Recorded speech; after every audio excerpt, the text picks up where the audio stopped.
Hey, stand tall again, Angela. We're talking about the Democrats and Measure 110. You had some thoughts there. Keep going. Yeah, so, one of the things that we have seen is that there are some ways to make treatment a very successful part of criminalization with drugs. Right. I talked a little bit about the drug courts and how that can be successful. Um, that's what a lot of our Republican legislators are trying to do now. And we've had actually some Democrat support in that as well. And they actually did pass a bill this short session that allowed for, as long as you're on a transit system, for possession and use to be criminalized as a Class A misdemeanor. And so that means that there is some jail time with that. And there is the ability to use the drug courts to help people get the support that they need.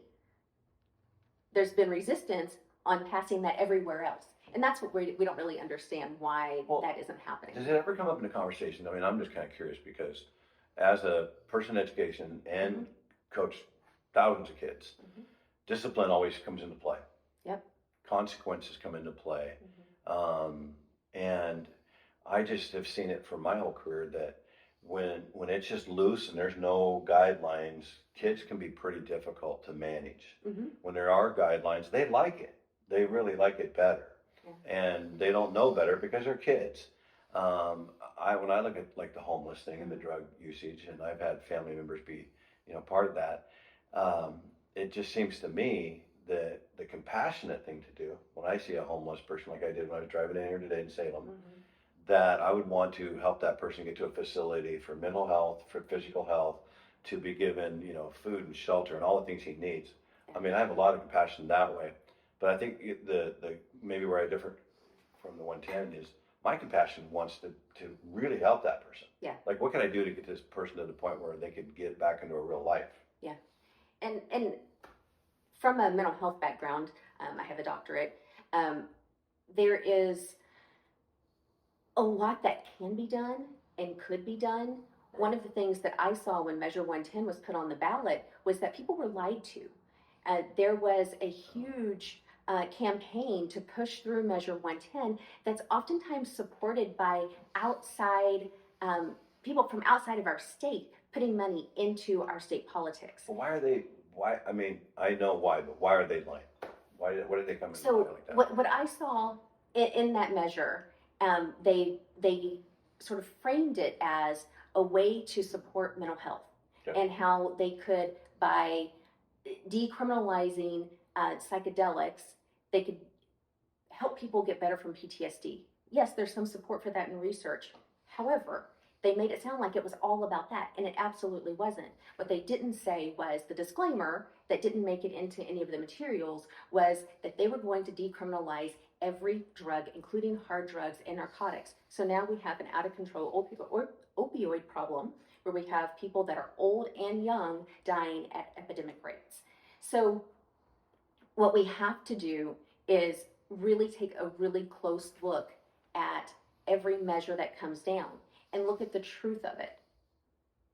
Look beyond what's written in the pamphlet and think about the ultimate consequences. I think that's one of the downfalls oftentimes of politics is that they don't actually, there's no truth in advertising, no disclaimer of this is the ultimate consequence. They don't take it to its ultimate conclusion.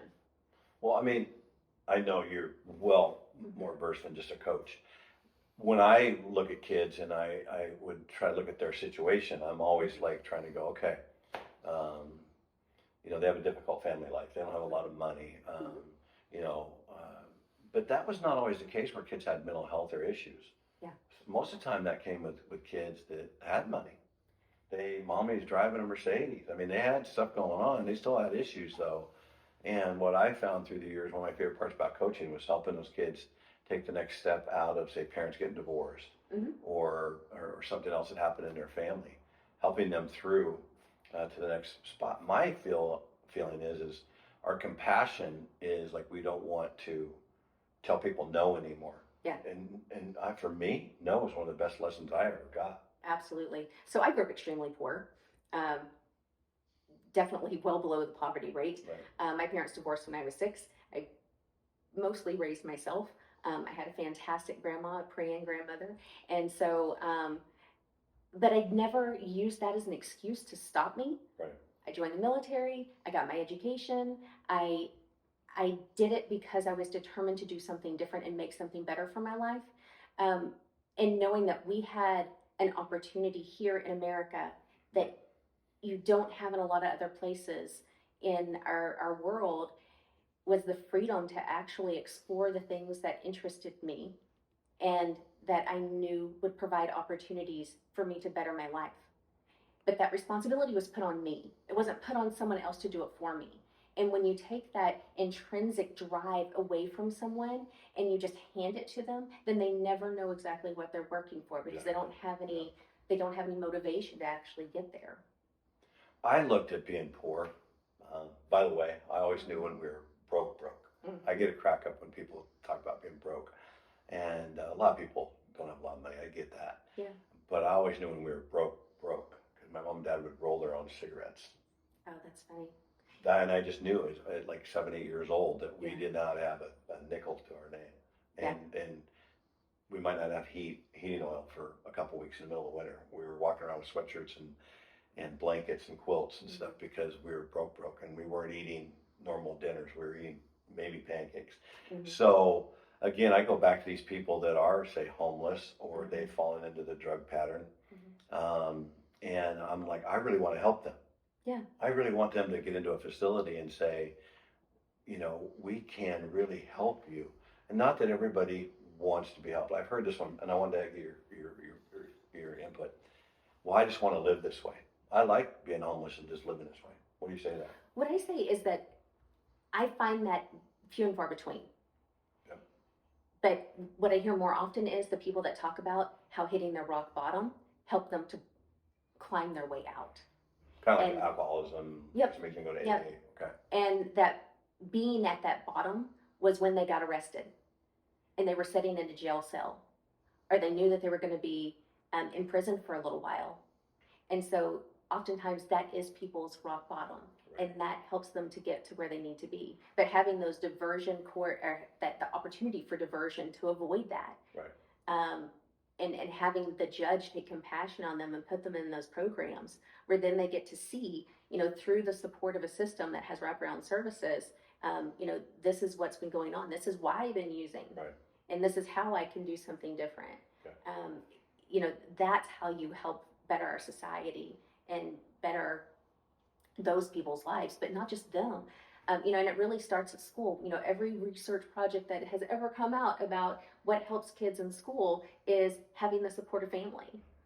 But when we've taken away, we've made it less important to have family involved in kids' lives, because the government's going to make the decisions for them, and just the schools, you leave it up to the school, and the school's going to take care of it. The school's going to make sure they're fed and all of that. And so parents have no responsibility anymore. Well, let me ask you this. We're in the heart of the government of the state of Oregon. Yes. We're right here. Well, we're in the epicenter of that right now. And the government doesn't do a very good job on this. No, government is a terrible parent. So, again, I'm hoping people sit back and just don't rely on the schools or the government. The schools are the government to make those decisions. And again, growing up poor, we both did. I have the memory of, all right, my parents can't handle this, but I'll just go. I wasn't going to get left behind. Well, the good thing is we're seeing parents take that step to take back that control of their children's lives. We've seen 30,000 kids in Oregon leave the public school system. Right. Over the last couple of years. And so we are seeing people stand, and you asked earlier about, why did I take the step to get into government? That's why. Okay. Well, Angela, again, stand tall with Dave Brown. Judy and I sure appreciate everything you do. We're going to take another break here. And again, go to standtallwithdavebrown.com. Get on the website there. There'll be a lot more materials coming down the pipe. As we grow, we want to have more and more information for you on the website for you just to go to. It might not just be our podcast. It could be something that Angela's working on down here in Salem, and different people, because we want you to know. We want you to get the truth out there. Whether you agree with us or not, that's okay. We just want you to get the straight up information. So go to standtallwithDaveBrown.com. There's, if you want a t-shirt or sweatshirt, get that on there. If you want a book, there's books on there for sale too, from other authors. We want to support other people, and we're going to try to get out there and just give people the chance to stand tall. We'll tell you different ways to do that. So thank you.